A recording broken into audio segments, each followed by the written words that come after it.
What's up, y'all? I'm Dom Bay. This is Proof of Workforce Live, where we bring Bitcoin signal to workers and wage earners. I'm here at BitBlockBoom, Dallas 2025, with someone who needs no introduction, Stephan Livera, host of the Stephan Livera podcast. What is up? How's the conference going for you so far? Hey Dom, thanks for having me. And yeah, it's been a great conference so far. I just gave my talk just recently, just now, and had a good reaction. A lot of people came up saying they liked it. And yeah, it's just good to see the communities going strong and growing, and we've got a good turnout this year. So it's just good to connect with people. Even for me, I came a long way, right? I live in Dubai. It's a 16-hour flight to get here, but I do enjoy meeting up with the community.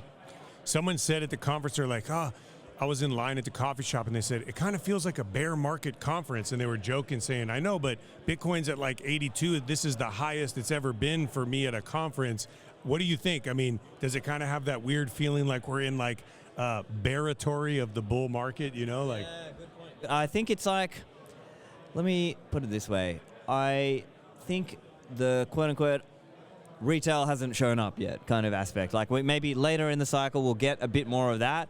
But for now, and look, it's also fair to say ETFs and Bitcoin treasury companies have taken up a lot of the demand this time around. But I look, yeah, it looks like you could say, look, we're 82,000 down from 109.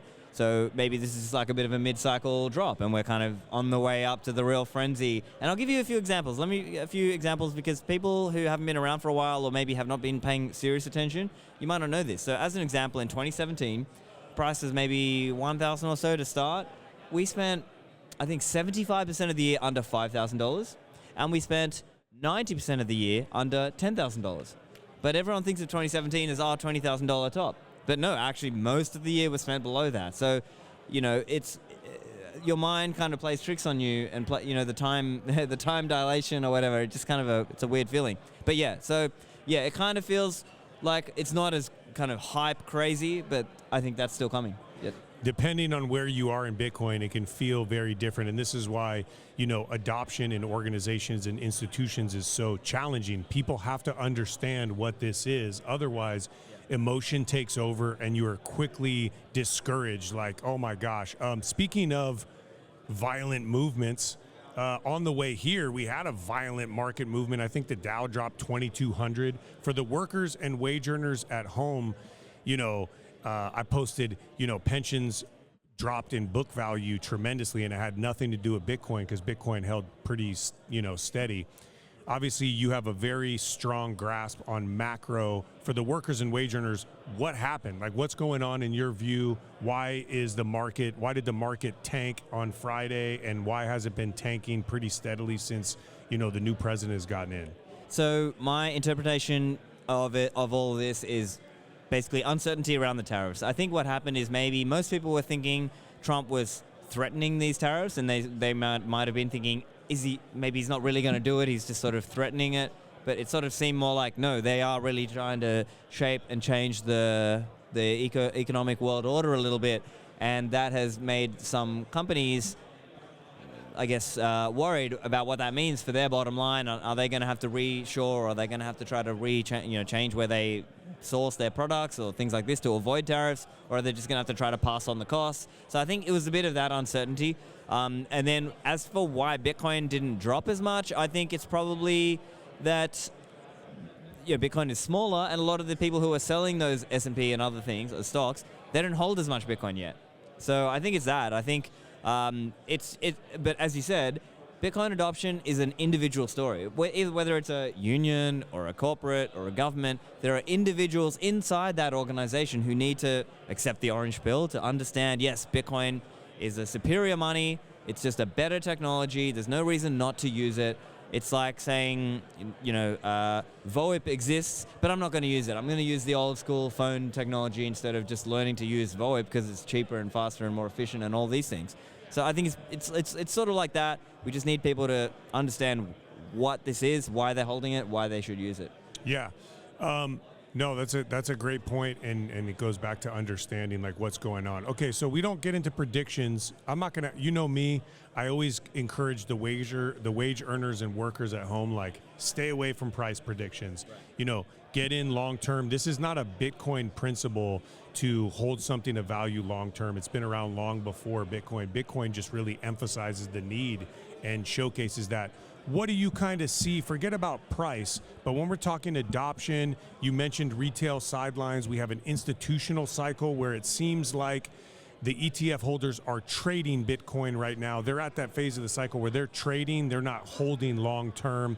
Nation state adoption is being teased. We still don't know how things are going to go. What are some major things that you see on the horizon for Bitcoin as far as adoption and cycle is concerned? You're talking in the next year or 5 years, or what are you saying? Let's go rest of this year and then potentially 5-year outlook. Okay, yeah. So rest of this year, I think probably, guessing, but I think in a quarter, in a quarter or two, we'll start to sort of see some of the energy really come back and go strong about corporations and maybe other governments around the world who want to start stacking. I think that's also when maybe there might be some more retail excitement, and so that's probably when we'll start to sort of see the typical frenzy period. None of us knows for sure. It could also be another way where maybe we sort of get these sort of a run up and then a consolidation for a while, right? Think about the ETF approval last year, January 2024, the US Bitcoin ETFs were approved. We saw this big run up to like 70K, and then we were kind of consolidating in, let's say, 50K, 60K range for a little while, and then late 2024, we saw this run up again to like 109,000, and now we're consolidating in the 80,000 range. Maybe we consolidate here for a little while before we come up again. Now, what does that mean for predictions, or I guess what's happening in the community? Like, we're going to see a better understanding of what it means to hold Bitcoin, and it's a long-term thing. It's not, you're not trying to time this kind of short-term ups and downs, or at least most people should not. I think most people who try that will lose. So the safer way to think about it is just humbly stack sats and hodl, right? Like, earn this much, spend that much, and save that much into Bitcoin. Just think of it as savings. So when people are newer, they think of Bitcoin like a gamble or an investment. And then once people have been around for a long time, as probably we see it, it's savings. It's our long-term savings. It's our nest egg. It's our, before you go into hibernate for the winter, you need to have your Bitcoin stack to kind of have something to spend down if you need it, if something happens. And I think that applies to you whether you are an individual worker or a company, a family office, or a government. Yeah, you've been around for a while, and just saying the words consolidating at 80K sounds crazy. Yeah. For a lot of people that have been around, if you brought that up, 5-7 years ago, hey, 80K is going to be a consolidation, they would go, you're out of control. You're hopium. You're just trying to, and we get accused of hyping up price all the time. Any discussion of Bitcoin, we get accused of trying to pump our own bags, when in reality, this is much bigger than us, and it's a huge, ecosystem now, above $1 trillion. What do you say to those folks at home, real briefly, on the importance of still learning self-custody and the network of Bitcoin? We hear store of value, asset, but what about, what are some brief words to the worker wage earner on why they should learn about self-custody and how the network works? Well, I think part of Bitcoin is, once you really go down this rabbit hole, you do your reading, you listen to some podcasts. Part of it is you want to take control of it for yourself, and you want to make sure that you are not beholden to somebody else, right? Because people are seeing banks getting shut down, or maybe banks are stopping you from accessing your own money.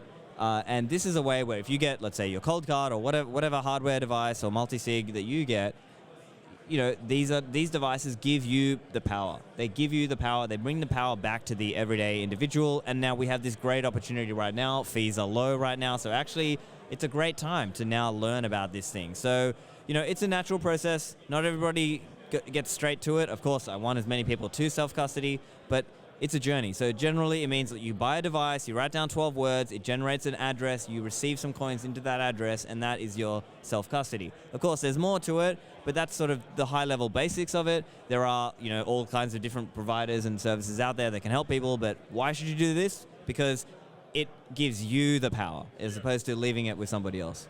I remember when I put my first very small amount of Bitcoin in self-custody, and I laid my head on the pillow, and I was like, there's a feeling. You feel more powerful. Yeah, it gives you a sense of sovereignty. I mean, that's really what we talk about, like financial sovereignty or financial power. Like you give yourself that, and you are not beholden to somebody else. So that's the bottom line. Well said. Well, where can folks find you at home for those that are kind of want to learn more about the things you're working on or check out your podcast? Sure, yeah. So I host one of the podcasts that talks about Bitcoin from various angles: technical, economic, mining, lightning, privacy, kind of all these different aspects of it. And so, yeah, I've been hosting that for a while. People can find out more about me, Stephan Livera on X, stephanlivera.com, or of course, search Stephan Livera podcast in all the apps, Spotify, YouTube. You can find my podcasts and material out there. I try to do my best to make it accessible for people, even if I'm interviewing somebody that's technical. I'm trying to help break that down for the layman. And so, yeah, I hope more and more people start to tune in to Bitcoin content and material, whether it's podcasts, books. Just try to do your learning, and I think that will give you, put the power in your own hands. Don't let this pass you by. Whether you opt in or not, learn about it and make a decision. Well said. Stephan, you're obviously, in my opinion and many others, one of the most balanced voices in the space. And I think that that's a very powerful quality with all the different facets of Bitcoin. You have a good grasp on all facets. You present a good case that, it's not too bullish, it's not too bearish. You just give good information. So you're a huge asset for folks like myself that want to learn about Bitcoin, folks at home. And we appreciate having you on. So hey, thank you, and hey, I appreciate the work you're doing as well to help help reach people in a way that I can't reach. And that's important. Sometimes people say there's too many podcasts or whatever. No, there should be more. We should have more podcasts. Let's all do it and reach whoever you can, because this is it's not going to happen overnight. We need to put in the work and help teach people. Amen to more. Okay, well, you heard it directly from Stephan. I'm Dom Bay. This is Proof of Workforce Live. Remember, if you are going to trade your time for money, make sure your money holds up over time. Stephan, thanks again. Thank you. Appreciate having you, man.